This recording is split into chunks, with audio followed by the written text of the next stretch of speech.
xikoxo xa ntsengo ni vula xuma i xikoxo xa switandzi tindhunu musima swi twa na n'wina vandhavezitha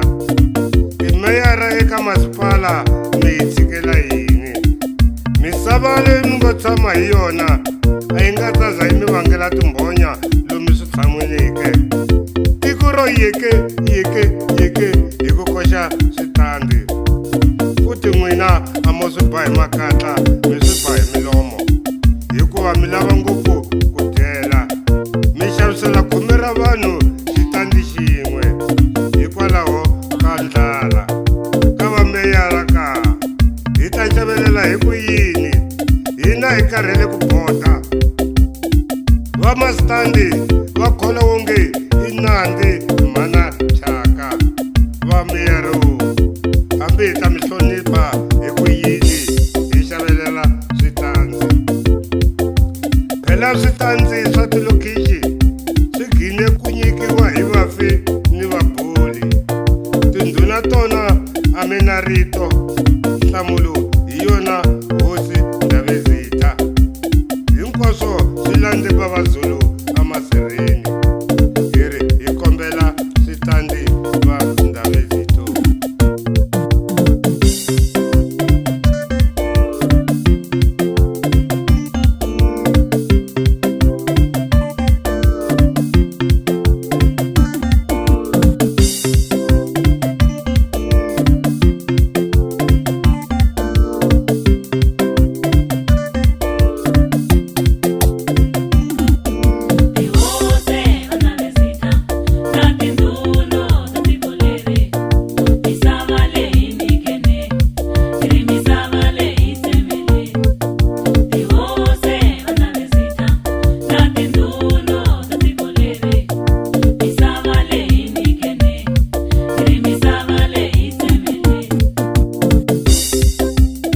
Ayimeni hinkwerhu vulavula wena mafamba a borile vulavula wena sirha le handle vulavula wena mavondzo vulavula wena viloyi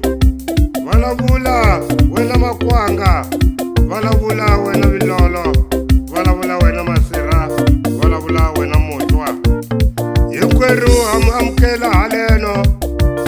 kuna vanhu vanharhu lava lavaka switandzi a va ti haleni mahlweni.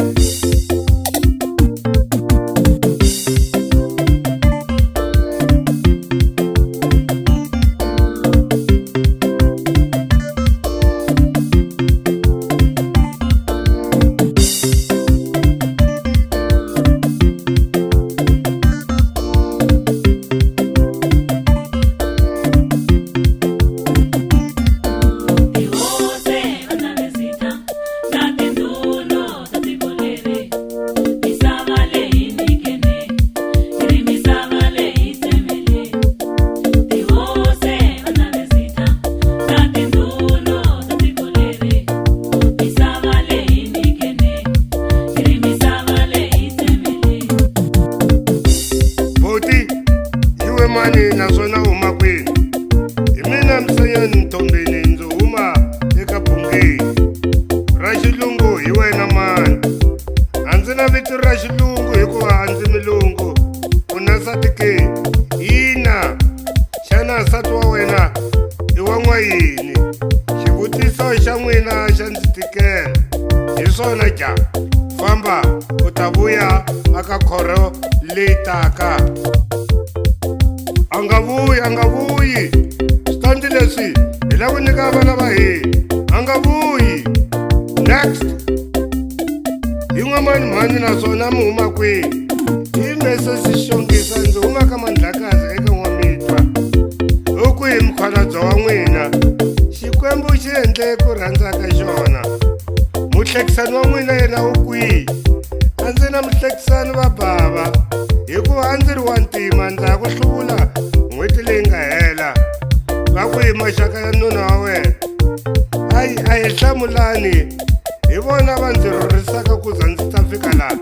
hi ku veri xikolokolo nguvu ya Pitori va lava ku ndzi hlayisa a nyikiwe loye anyikiwe yaloye ngabe ndzita nyika munhu yaloye tandi